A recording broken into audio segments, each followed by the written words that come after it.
In the first year of peace, more than 2 million couples were married. By 1950, 21 million babies had been born in a seemingly endless baby boom. First of all, I think that this should be our new theme music. I love it. Baby boomers, we were everything. We were everything. We were the cat's meow. It was the biggest generation ever to be born. Everything was catered to us. They built new schools for us and houses. Suburbia became something. You were the center of the universe. Wonderful. And then all of a sudden we went and had the millennials. But there was a Gen X in there. There's which are millennials. You know, that's the thing. There's so many interchangeable things.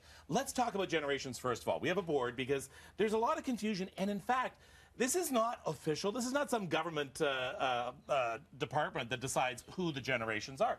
It's mainly marketing companies and sales companies. Oh. So essentially, it's sometime between in the mid-1940s to 1964, baby boomers.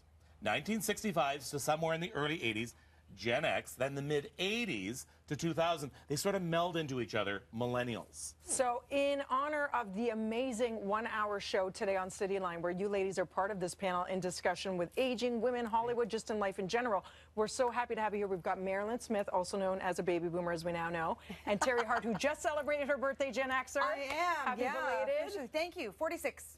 I'm proud to say it. Amazing. That's right. I also want to add, we're going to go onto Facebook Live, so this isn't going to finish when we're finished on air. So Winston and Nellie are standing by. Yeah. Go to our Facebook page, BT Toronto, and you can continue the discussion with us. So let's talk.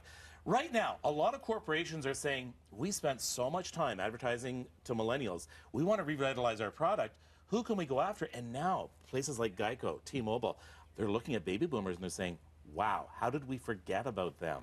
Well, baby boomers have some money in the bank. Yes. Mm-hmm. Baby boomers, you know, for a lot of them, they're empty nesters. They've gone through paying for their kids' education, and they're looking for things to do with their disposable income. So marketers are saying, oh, I've got something for you to do with it. Come on this cruise, buy this extra, maybe SUV, you know, do something, go and take a new course. And you know, if you are at the beginning of the baby boomers and born in the early 40s, you've got lots of life left and you've got lots of energy left and you want to do fun things. And you know, I think that you really hit a good point. I think that aging is all about attitude and energy. Yes. And so if you have a positive attitude going into whatever age you're going into, no matter how old or young you are, I mean, that is exponentially better than being a bitter old person. And lots of role models in Hollywood and here. You are one for me, Mayor. We've talked about this. You've had a resurgence, reinvented yourself in your career, and here you are, a household name in Canada now. So talk to us about that. Well, you know, I think that every time something happens in your life, you either go, whoa, poor me, and, you know, fold up your tent and go, or you embrace it and go, what am I going to do about this? Maybe it wasn't so great, but going forward, how am I going to accept this? And I think that positive attitude that my father had, and that you know, that energetic, you know, attitude about everything has served me well. Yes. And I think as well, the baby boomers are probably the first generation that won't go quietly into the dark night. I agree with you. I think that our parents, our grandparents, you know, they resolve themselves. Not all, so please don't say that. They resolve themselves to allowing themselves to get old, and I'm using that both figuratively and literally. I was going to say, but baby boomers fight it all the way, and that's why they say 50 is the new 35. And I think the reason that it's not a matter of fighting, I think it's a matter of really understanding that you will feel better as you age. I mean, all these years I've been talking about eating healthy and exercising, and it's because it makes me feel good. And I think this generation, the baby boomers, realize that is that what you put into the tank is what you're going to get out later. It's true. All right, so Nellie, come on in.